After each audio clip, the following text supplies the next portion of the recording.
ఓం శ్రీ గురుభ్యో నమ. వాగర్ధావి సంప్రోక్తో వాగర్ధ ప్రతిపత్తే జగతో పితరం వందే పార్వతీ పరమేశ్వరో వ్యాసాయ విష్ణురూపాయ వ్యాసరూపాయ విష్ణవే నమో వై బ్రహ్మనిధి వాసిష్ఠాయ నమో నమ. గురు బ్రహ్మ గురు విష్ణు గురుదేవో మహేశ్వర గురు సాక్షాత్ పరబ్రహ్మ తస్మై శ్రీ గురవే నమ. ఓం శ్రీ మాత్రే నమ. బుధగ్రహము అంటే బుధుడు బుద్ధిని ప్రసాదించే గ్రహం అంటారు. ఈ బుధగ్రహం వల్ల ఆలోచనలు ప్రణాళికలు సరైన సమయంలో సరైన నిర్ణయాలు తీసుకోవటము, మనకి భగవంతుడి జీవితంలో ఆరోగ్యపరంగా ఇబ్బందులు కలుగుతున్నాయంటే ఒక హింట్ ఇస్తుంటట. అంటే ప్రతిదీ కూడా మనకు సిక్స్త్ సెన్స్ అంటాం మనం. చాలా ఇంపార్టెంట్ ప్లానెట్ ఏమిటి అంటే నవగ్రహాల్లో బుధుడు. అంటే మనం ఎంత చదువుకున్నా కూడా ప్రాపంచిక జ్ఞానం అనేది తెలుసుకోవాలి. అంటే మనం ఏం చేస్తున్నాం, ఏం చేయట్లేదు, ఎలా నడవాలి అనే తెలపగలిగేదే బుధుడు. అంటే బుద్ధిని వికసించుకోవాలి, బుద్ధి అనుకూలంగా ఉంటేనే అనుకూలంగా ఉంటుంది అని అర్థం. ఇక్కడ బుధుడు ఫిబ్రవరి 3వ తారీఖు నుంచి రాత్రి 9:52 బుధుడు కుంభరాశిలో సంచారం చేస్తాడు. రమారమి ఏప్రిల్ 11వ తారీఖు వరకు కూడా ఉంటాడు ఇక్కడ. అంటే బుధగ్రహం ఏమిటి? ఫిబ్రవరి, మార్చి, ఏప్రిల్ అంటే ఎక్కువ రోజుల పాటు బుధుడు కుంభరాశిలో సంచారం చేస్తాడు. ఈ కుంభరాశిలో సంచారం చేసేటప్పుడు ఎలాంటి ఫలితాలు జరగబోతున్నాయి అనేది, కుంభరాశిలో బుధుడు ఉండి అందులో మళ్ళీ బుధుడు కూడా వక్రారంభం అవుతుంది. అంటే ఫిబ్రవరి 26 నుంచి వక్రస్థితిలో కూడా ఉంటాడు. అంటే వక్రస్థితిలో జరగటము, కుంభంలో ఉండటం వల్ల ఎలాంటి ఫలితాలు జరగబోతున్నాయి, ఎలాంటి నిర్ణయాలు తీసుకోబోతున్నారు, ద్వాదశ రాశులకు మనం తెలుసుకుందాం. మకర రాశి వారికి బుధుడి యొక్క ప్రభావం ఏ విధంగా ఉండబోతుంది? మకర రాశి వాళ్ళకి సెకండ్ ప్లేస్లో అంటే ద్వితీయ స్థానంలో బుధుడి యొక్క ప్రభావం వల్ల నూతన వ్యక్తులతోటి, గొప్పవారితో పరిచయం, నిష్ణాతులైన వ్యక్తులు, ఎమినెంట్ పర్సన్స్ తోటి కలవటం, ప్రతి కార్యక్రమాన్ని కూడా ముందుకు తీసుకుని వెళ్ళటం, ప్రతి పని కూడా తెలివిగా చేసుకునే అవకాశాలు, మంచి లాభాలు, ఫైనాన్షియల్ పరంగా ఇన్కమ్ గ్రోత్ కావటం ఒకటి, అలానే క్రయ విక్రయ రీత్యా కూడా మంచి లాభాలు కలగటం, బంధుమిత్రులతో ఆర్థిక పరంగా లావాదేవీలు సక్సెస్ కావటం, సంఘమునందు కీర్తి ప్రతిష్టలు బాగా పెరగటం, గౌరవ మర్యాదలు కూడా బాగా పెరిగే అవకాశాలు ఎక్కువ ఉంటాయి. అంటే ఫైనాన్షియల్ పరంగా మీరు ఏ వ్యాపారం చేసినా అనుకూలంగా ఉంటుంది. అలానే ఏ వ్యాపారం చేయాలని గుడ్డిగా వెళ్ళొద్దండి. ఆస్ట్రాలజర్ని అప్రోచ్ అయ్యి ఏ వ్యాపారం చేస్తే, నూతన వ్యాపారం చేస్తే బాగుంటుందా, ఇప్పుడు ఏదైనా వ్యాపారం చేయాలా, నాకు ఈ ఉద్యోగం కలిసి వస్తుందా రాదా అనే విషయాల్ని బర్త్ చార్ట్ ప్రకారంగా చూడండి. అయితే గోచారరీత్యా అనుకూలంగా ఉంటుంది, ప్రణాళికాబద్ధంగా చేస్తారు, వివాహ శుభ కార్యక్రమాల్లో పాల్గొంటారు, కుటుంబ పరంగా భార్యాభర్తల మధ్యలో అన్యోన్య దాంపత్యం, అన్యోన్య సంబంధం బాగా పెరిగే అవకాశం ఎక్కువ ఉంటుంది. డెవలప్మెంట్ చెందే అవకాశాలు కూడా బాగా ఉంటాయి. డెవలప్మెంట్ చెందుతుంది అంటే అన్ని రకాలుగా అనుకూలంగా ఉన్నట్టు అర్థం. బుధగ్రహం అనుకూలంగా లేని వాళ్ళు, బుధుడు గోచారరీత్యా 2, 4, 6, 11 స్థానాల్లో మంచి చేస్తాడు బుధగ్రహము. ఈ బుధగ్రహం వల్ల వాణిజ్యము, వ్యాపారము, అలానే డెవలప్మెంట్ స్కిల్స్, లైఫ్ని ఎలా ప్రణాళికాబద్ధంగా వేసుకోవాలి, ఎలా ప్రణాళికలు మనం అనుసరించాలి చెప్పగలిగే గ్రహమే బుధుడు. అంటే బుధారిష్టేత్ సంప్రాప్తే బుధ పూజాంచకారయేత్ బుధ ధ్యానం ప్రవక్ష్యామి బుద్ధి పీడోపశాంతే అంటారు. అంటే బుద్ధి, సరైన బుద్ధి ఉండాలి, వ్యసనాలకు బానిస కాకూడదు, ఏం చేస్తున్నామో తెలుసుకోవాలి, స్త్రీయ లోపం పెరుగుట పెద్ద విద్య, లోపం ఎరిగిన వాడే పూర్ణ అవుతాడు. అంటే బుధుడు చాలా ఇంపార్టెంట్. అయితే ఈ మధ్యకాలంలో మన వాళ్ళు చేసే చాలా తప్పులు ఉన్నాయండి. ఒక జాతకాన్ని చూపించుకునేటప్పుడు ఒక గురువు గారి దగ్గరికి వెళ్ళినప్పుడు గురువు గారు నిజాన్ని చెప్పండి అనేది చాలా ఇంపార్టెంట్. ఇక్కడ ఈ మధ్యకాలంలో చాలామంది కూడా ఏంటంటే పాపం నెగిటివ్ని వినట్లేదు. నెగిటివ్ అంటే చాలా ఇష్టం ఉండదు, వాళ్ళు చాలా ఆమడ దూరంలో ఉంటున్నారు. పాజిటివ్ చెప్పి జ్యోతిష్యులు పొగిడితే ఆ ఆస్ట్రాలజీ చాలా మంచివాడు. అంటే పొగిడేందుకు, ఎందుకంటే ఆస్ట్రాలజీలో మీరు కన్సల్టింగ్ ఫీజు ఇవ్వటం, మన ఇంటి పక్కన వాళ్ళదే పొగడమని చెబితే పొగుడతారు. మన ఇంట్లో భార్యాభర్తలు వాడు భర్తని చెప్తే భార్య పొగుడతారు, భార్య చెబితే భర్త పొగుడతాడు. ఆస్ట్రాలజీని అప్రోచ్ చేయాల్సిన అవసరం లేదు. దిస్ ఇస్ ద ట్రూది, రియలిస్టిక్గా చెప్తున్నాను నేను. ఎందుకంటే ఎప్పుడైనా సరే లైఫ్లో మనిషి ఎక్కువ కాలం బతకలేదు, బతకడు కూడా. పునరపి జననం పునరపి మరణం అంటారు. చచ్చిపోవటం ఖాయం, చనిపోవటం చాలా ఖాయం. సారీ దీనిలోనే ఒక వర్డ్ వాడని చచ్చిపోవడం అనేది అసలు వాస్తవంగా చచ్చిపోవడం అనే వర్డ్ కూడా వాడకూడదు. చనిపోవటం అనాలి. ఈ పాయింట్ వచ్చింది కాబట్టి నేను చెబుతున్నాను.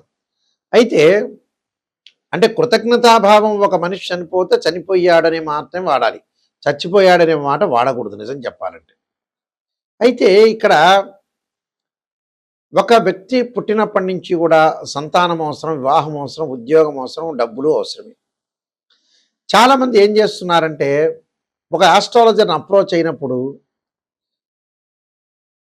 అమ్మాయి పెళ్లి కాకపోయినా పర్లేదు, అబ్బాయి పెళ్లి కాకపోయినా పర్వాలేదు, ఎన్ని సంవత్సరాలు అలా ఉంటాం, కానీ జాతకాన్ని చూపించుకోము, జాతకాల్లో ఉండే రెమెడీస్ అనేవి పరిహారం చేసుకోము అని అంటుంటారు.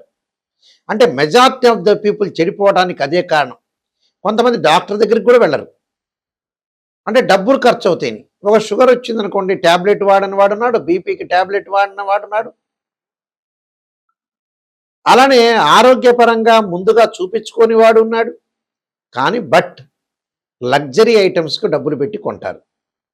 అసలు మనిషి చెడిపోవటానికి కారణం ఏంటంటే డబ్బే.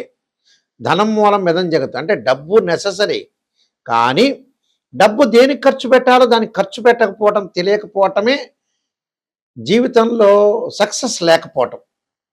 చాలామంది ఉంటారు, అమెరికాకి వెళ్తుంటారు, యుఎస్ వెళ్తుంటారు, జర్మనీలో ఉంటారు, విపరీతంగా ఖర్చు చేస్తుంటారు. కానీ ఆస్ట్రాలజర్ని అప్రోచ్ అయ్యి అసలు మన జాతకంలో ఏముంది అని నిజం తెలుసుకోరు. ఇందులో ఆస్ట్రాలజర్కి నష్టం వచ్చేది ఏమి ఉండదు. వాళ్ళు మోసం చేసుకున్నట్టు, అంటే వాళ్ళ జీవితాన్ని వాళ్ళు మోసం చేసుకున్నట్టు. ఒక అబ్బాయికి పెళ్లి కాలేదు, చాలా సంవత్సరాల పాటు యుఎస్లో ఉన్నారు, 79 డేట్ ఆఫ్ బర్త్ అనుకోండి, 80 డేట్ ఆఫ్ బర్త్, 76. ఇంకా అతను ఆలోచన చేస్తుంటాడు. అంటే మ్యారేజ్ బ్యూరోకి కూడా డబ్బులు కట్టకుండా ఏం చేస్తాడండి ఆ డబ్బులు?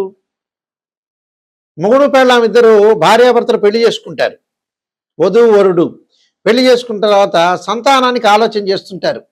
డాక్టర్ని అప్రోచ్ చేయాలంటే సంతానానికి ఇంత ఖర్చు అవుతుంది, 1,00,000 2 లక్షలు ఖర్చు అవుతుందని ఉద్దేశంతో డాక్టర్ దగ్గరికి వెళ్ళరు. కానీ బిజీ షెడ్యూల్ ఉంటుంది, డబ్బులు సంపాదిస్తారు. ఆ డబ్బంతా ఎక్కడ పోయాలి? అంటే ప్రాపంచిక జ్ఞానం తెలవట్లేదు వీళ్ళకి. ఒక అబ్బాయికి ఒక అమ్మాయి వైజాగ్లోనో, రాజమండ్రిలోనో, గుంటూరులోనో ఎక్కడ ఉంటే ఈ లోపల కారు ఖర్చు అవుతుందని వెళ్ళని వ్యక్తులు ఉన్నారు మా దగ్గర. డబ్బు ఖర్చు, డబ్బే ఇక్కడ. అసలు డబ్బు మంచి చేస్తుంది, చెడు చేస్తుంది. ఇక్కడ డబ్బు వల్ల ఏమవుతుందంటే అసలు దానికి ఖర్చు పెట్టడం. మళ్ళీ వాళ్ళు కూడా పిసినారితనమా? ఆహనా పెళ్ళంట సినిమా చూసే ఉంటారు. కోటా శ్రీనివాసరావు యొక్క పాత్ర పిసినారితనం, ఒక పాత్ర చూపిస్తారు అక్కడ. చూపించి అలా పిసినారితనంగా ఏమైనా ఉంటాడా? అలా ఉండడు. మళ్ళీ సెల్ కొంటాడు, ఎంజాయ్మెంట్ చేస్తాడు, 60,000 రూపాయలు శాంసంగ్ ఫోన్ కొంటాడు, రకరకాల ఫోన్లు కొంటాడు, టీవీ కొంటాడు, కంప్యూటర్ కొంటాడు, అన్ని కొంటాడు, ఫ్లైట్లో వెళ్తుంటాడు, అన్ని రకాలు చేస్తుంటాడు. కానీ లైఫ్కి మనం పనికొచ్చేది ఏంటి? ఈ లోపల అప్పులు ఇస్తుంటాడు, వేరే వాడికి అప్పులు ఇస్తుంటాడు, కొన్ని కోట్ల రూపాయలు పోగొట్టుకుంటాడు, లక్షల రూపాయలు పోగొట్టుకుంటాడు, వ్యసనాలకు బానిస అవుతాడు. ఇవన్నీ చేస్తాడు మనిషి. అంటే ఇవన్నీ మనిషి డబ్బుని పెట్టి ఏం చేయాలో అర్థం కావట్లే. మనం మంచి విషయానికి డబ్బు ఖర్చు పెట్టాలండి, ఒక డాక్టర్ని ఖర్చు పెట్టాలి, ఒక మ్యారేజ్ బ్యూరోకి డబ్బులు ఇవ్వాలి, ఒక దూర ప్రయాణం చేయాలి. మంచి అనేది ఎప్పుడూ కూడా డబ్బిచ్చి కొనుక్కోవాలి, చెడు ఎప్పుడు కూడా డబ్బిచ్చి వదులుకోవాలి. అంటే ఇవన్నీ కూడా మీరు గ్రహించండి, రియలిస్టిక్గా గ్రహిస్తేనే. చాలామంది కూడా ఆస్ట్రాలజర్ దగ్గరికి వాళ్ళ దగ్గర వెళ్ళిన తర్వాత ఏం చేస్తుంటారంటే, గురువు గారు నెగిటివ్ చెప్పొద్దండి, పాజిటివ్ చెప్పడం ఒకటి, మేము అన్ని పూజలు చేసామని అబద్ధాలు చెప్పటం. ప్రజల్లో ఎలా ఉందనంటే నిజాన్ని చెప్పట్లేదు. నేను చాలామందిని చూశా. నేను 95 దగ్గర నుంచి ఈ ఫీల్డ్లో చాలా సీనియర్ ఆస్ట్రాలజర్ని, నెంబర్ ఆఫ్ ఆస్ట్రాలజీ బుక్స్ రాశాను.